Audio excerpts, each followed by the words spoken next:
When this year's forum delegates were chosen last October, each one of them received a letter from the forum office, and it said in part, most visitors to a foreign country complain that they see so many sights that they never do get to meet the people. The letter went on to say, well, your complaint is going to be just the opposite. No one has really complained because I'm sure each one of the 34 delegates is aware that here in America it is people more than sights that are important, more important than sights except one sight. They have here seen the sight of our free public schools at work, educating a whole people. Each of the students has had 4 two-week periods, 4 intensive two-week periods in 4 different American host schools and communities, taking part in schoolwork along with their American student host. They've had a week in St. Louis, visiting the schools there, 3 days in Williamsburg, where they met together with the high school student council presidents from each of the 48 states. But now, to get some of their personal reactions to this intense experience at American high schools, I've called the delegates from Italy, South Africa, Sudan, Korea, and Iceland to the panel table. And I'm going to ask Françoise Monnier from France to start us off. Will you, Françoise? Well, I think nearly all of us were very critical during the first weeks we were here. Because, you see, most of us, with a few exceptions, come from schools that admittedly are educating an intellectual elite. But now that we have had a chance to understand the purpose of American education, we have changed our ideas a lot. Let me stop you right there, Françoise. Conclusions later. But I think there's such ferment taking place in American education today that we would all rather like, if you will, like to have you give us your first very frank opinions, would you? Well, I think the difference between our education and that of American teenagers is the thing that impressed me first. Well, I saw here that your schools are for everybody without any intellectual limit, and that the stress is on the social life, because half of your students are not able to go on with the academic. And I think that it shocked me because our schools, for example, the French lycée, are attended only by 50% of the teenagers, which are selected by a very hard competition all the time. In fact, the whole basis of our system is competition. And those who can't compete go to vocational schools until they are 14. And so that's why it surprised me very much, because the subjects you choose in high school are not purely academical. And, well, I thought that your schools put too much stress on the social life.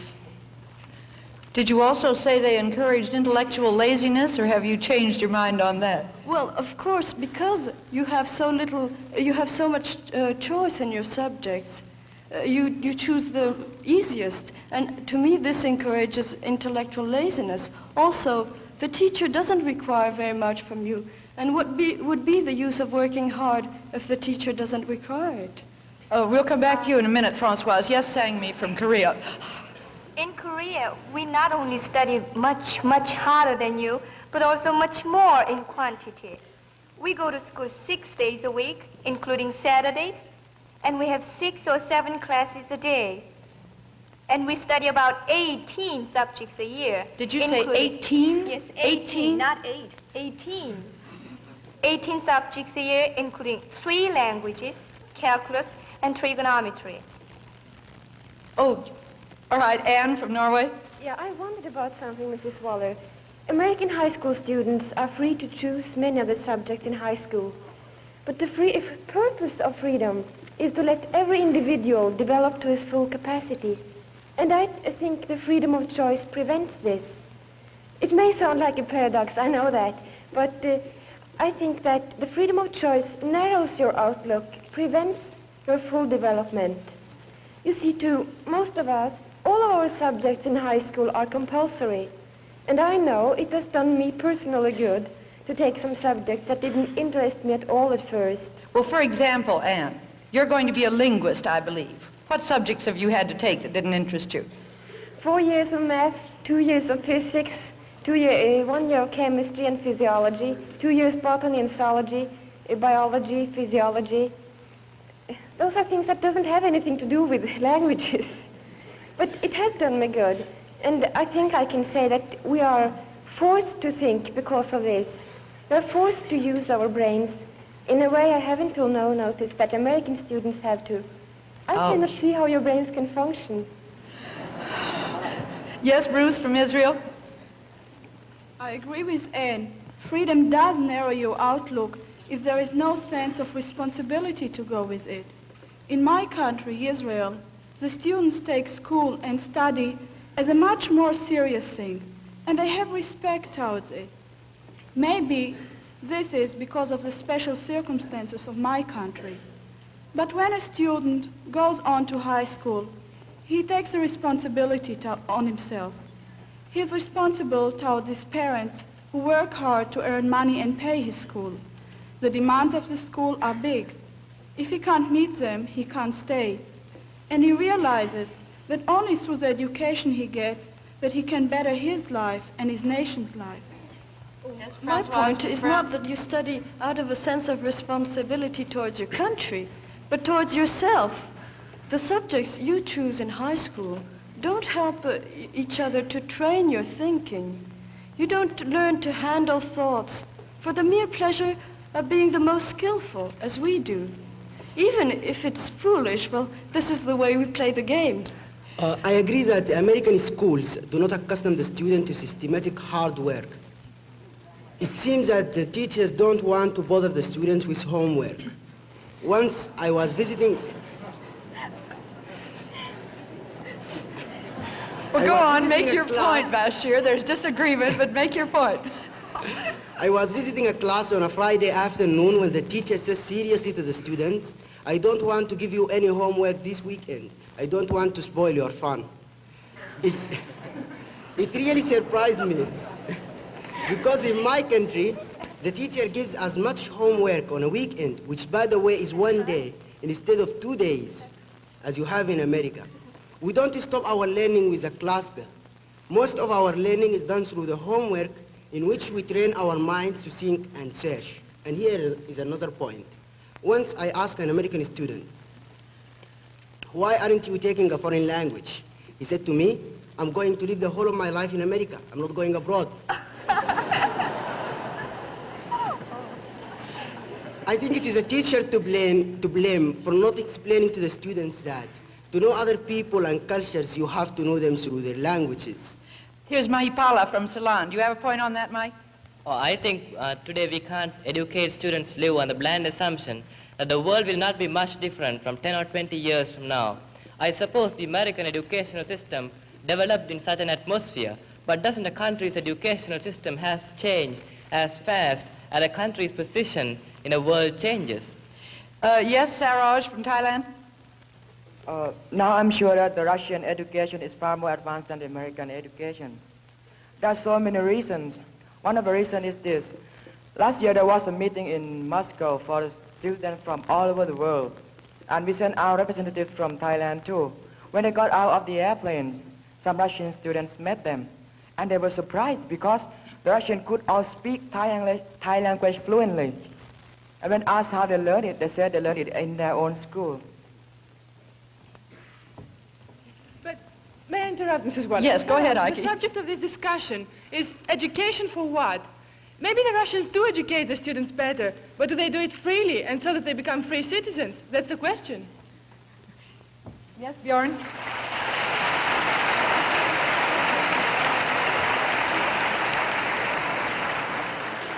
I think it was Oscar Wilde who once said, the old Icelanders were very wise people. They saw America 500 years before Columbus, but they didn't tell anybody. The Icelanders today are probably not as wise as their ancestors were, but they are wise in one thing, I am sure, that education is the most expensive item on our national budget every year. In America, I believe you spend much, much more on defense than education. Yes, I really believe that education must be considered more important than defense. In a certain way, education is the defense of a free people. And, well, in Italy, we discuss a lot of the crisis in our school. But as usual, there is more talk than action. And, well, when I first came here, I had many prejudices against my school. And now I've lost some of them. Being in yours has made me appreciate mine a little more. and, oh, our teachers, they are like dictators. They are so conceited and stiff. Sometimes they don't even seem to be human beings. And sometimes American teachers do not dictate enough. You say sometimes American teachers don't dictate enough? You say those in Italy dictate too much? Oh, yes, sir. And you say ours don't enough. Well, go on. No, don't dictate enough. Since I have been here, I always found that the lesson is very interesting, and more interesting when the teacher is old and strict. The young American teacher, the product of I missed that word. You say the lesson is interesting when the teachers are old and strict. Yeah. But the young American teachers seems to know much about how to teach than what to teach.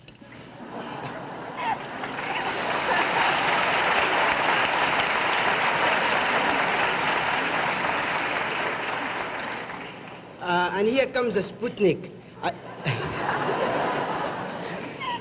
It gives a very convenient excuse to the students to blame their schools. I also think there is too much emphasis on sports in your high schools. The basketball players and wrestlers are the school's idols, while the scholastic achievements don't get the attention they deserve. The one thing which the world doesn't need today is basketball. Well, remember you said that. The one thing the world doesn't need today is basketball. What do you say to that, Rena? I disagree with what you said at first. There is not too much emphasis, but the wrong kind of emphasis. On sports, you mean, in American schools? Here, sports belong to a small elite, the team. The majority of the students only go to games to watch the others play. But you don't understand at all, Rena. The Americans don't go to basketball games to watch the teams. Oh, no, they go for two other reasons. One is yelling. Oh, boy, the Americans have really... I say the Americans have really opened up my eyes to the value of yelling. For the time being, I can only think of one thing I like better than cheering, and that is cheerleaders. Wow, wow.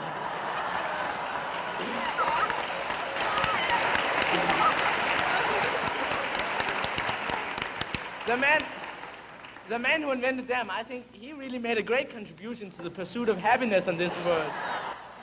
But I do have one complaint. American schools are too big. When you have once seen the pretty girl in a school, it's too hard to find her again.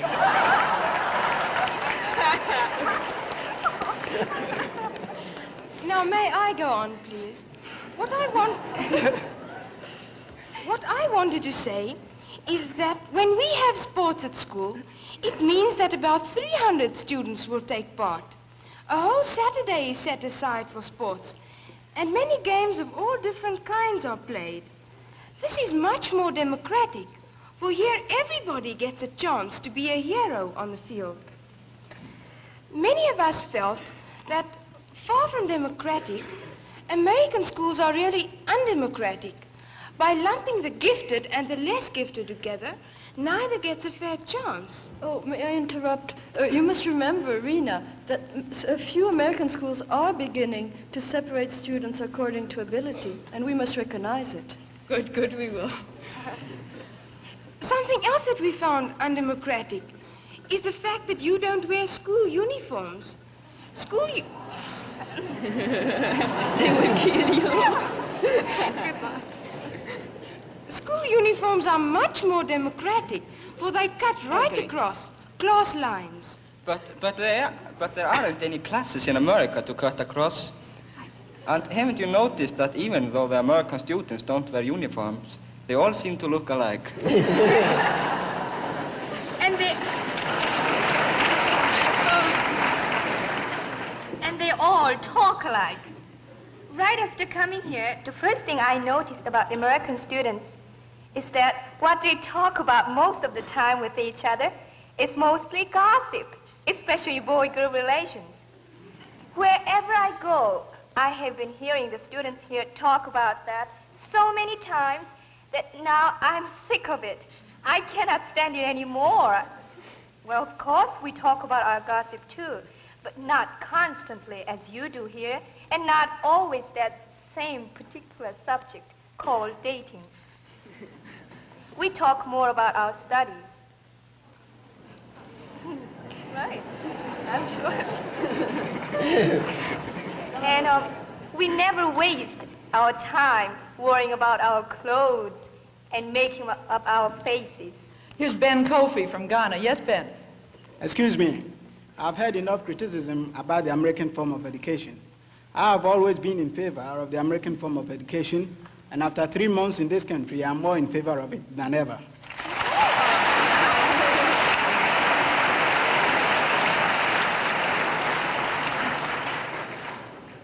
We in Ghana achieved our independence only a year ago, and we need a mass production of educated people. That is far more important for us than individual intellectuals. It is the middle class of people that develop a nation, and not isolated intellectuals. I feel America is great, and it's a fast developing country. It has the highest standard of living in the world today just because of its educational system. It prepares a student to take on responsibilities after schools.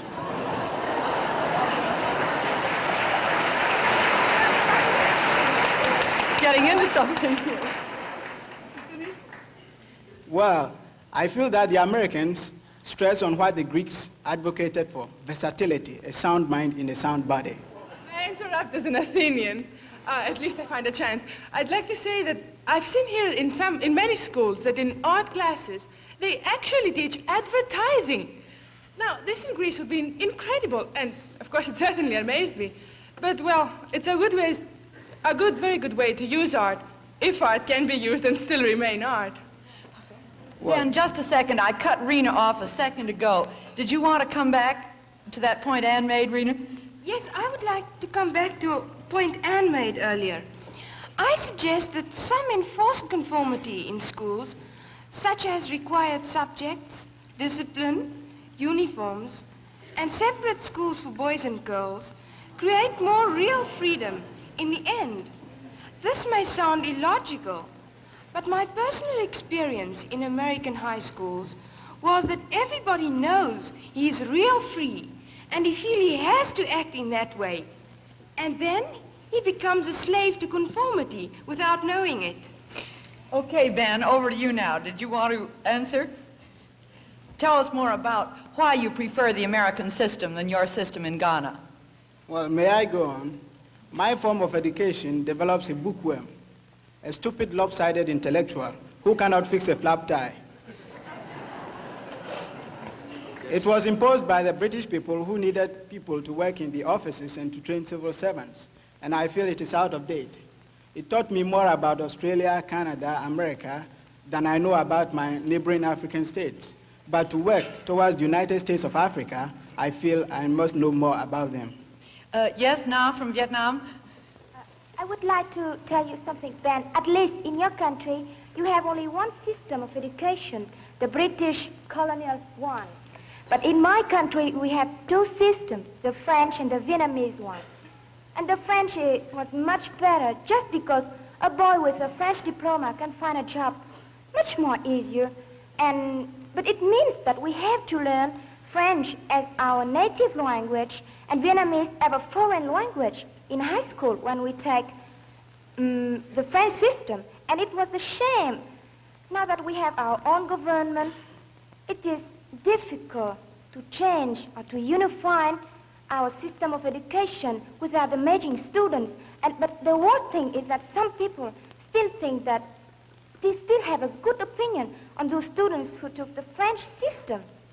I guess we know nothing really about educational problems until we realize that in your country you have to work out a system with two different languages. How about the Philippines, Patsy? Oh, I just have to say something to that. When Spain came over to rule the Philippines, they acted like the British in Ghana.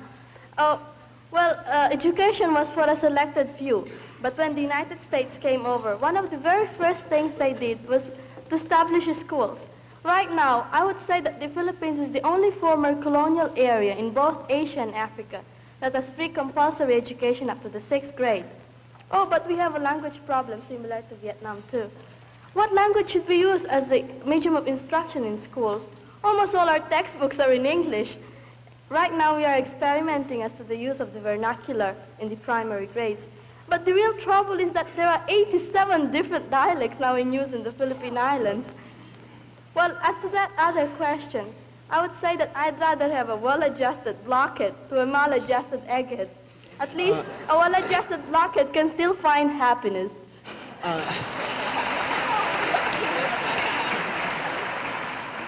I would like to ask my African neighbor a question. If you could, would you rather have the American system of education in Ghana now or the system you have here? Sure, certainly. You'd rather have the America. How about you in Sudan back there? I wouldn't, not quite yet. I think your country and mine are still in a period when we need intellectual leaders more than educated masses. We have to concentrate for more few years on producing doctors, scientists, experts, educationalists who will reward the nation in the near future by educating the masses. And this reminds me of something important. When we criticize the American system of education, we forget that each of us has been sifted and sifted many times before we even reach the high school and then selected from the whole country to come here. The American students we meet represent the whole population. And something surprises me very much. In my country, a high school graduate is considered more or less an educated person of an educated class, while in America, a street cleaner can be a high school graduate. Yes, Bjorn from Iceland? The American system certainly serves its purpose. The purpose of keeping the teenagers under the guidance of teachers for 12 years, keeping them out of the labor market and educating them equally. I doubt if anywhere in the world one can find a large nation with the average man more public-minded and more capable of social activities than here. Well, at last you give me a chance to say what I wanted to, and excuse me, turn the mic around to you, Marcy. Yeah, you interrupted me, you know. I was going to say that our school system in Italy, and I think it's true in many other countries, was good to educate the elite. But now that it has to educate the mass, it's a failure. Instead of adapting the school to the mass, they try to adapt the mass to the school. And the result of this in Italy is a very, very serious problem, which we call reversion illiteracy. This means that when the people finish the required numbers of years in a school, not meant for their needs, they become illiterate again. And perhaps this is why for many Italians, especially in South Italy, there is no relations between education and a better life. Just a minute, Omar. I want to ask Ibrahim from the Lebanon about your experience in the Lebanon and the different kinds of schools. Well, we used to have two systems of school, a French one and the Lebanese one. But my school took a mixture of them. And the Lebanese teach about 14 subjects, while the American teaches 4 only. We took a mixture and we had 8. And this make a good combination, I would think. Thank you. I wanted you to give us that because Lebanon does seem to have a mixture of the European system and the American. How about you? Oh, this is Omar from Morocco. Well, I like to tell to Marcella that I don't think we can have ever this problem of education mass in Morocco, where there was a 90% illiteracy under the colonialism, because people are too eager to learn, to read and write. 1 month after we got our independence, a league against illiteracy was created. Many volunteers offered to teach the mass, thirsty to learn. Very easy books were printed, a special newspaper created. Well, boys as girls take part, because the fight is the same for women as for men. Many educational projects are organized. Last summer there were about 12,000 people altogether. Those who are students teach those who have not been to school, while they taught, they work all together and built a road of 40 miles, joining the former French part to the Spanish former zone. Well, we don't have this problem of educating the mass in our country. Yes, Ike, go ahead. I have been complaining about the lack of individual thought that I've seen here. And maybe it is so, but now I come to think that the application of the idea of freedom, recognizing the rights of the individual, does exist more in the average American than in the average, which means uneducated Greek. And I think that maybe we should try to adopt a system that would take care of the people, of the mass, as you have done here. But I wonder if we can do that without neglecting the gifted, as I see that has happened here. And, well, I'm sure sometimes that all the world is moving towards the goal of mass education that has already been achieved in America. We've started in this direction. What would you say, Krishnan? Well, I think I would say that your system is our solution, and ours is your remedy. Indian education has become severed from its moorings, and turns out too many brilliant social misfits. Perhaps America could use a few more. Our biggest social problem is the gulf between the educated and the uneducated. You have closed this gap so well that education here seems insubstantial. Somehow it does not challenge the student enough. It's becoming less a vital, creative process than the imposition of a stereotype. Tastes must not only be fed, but also cultivated.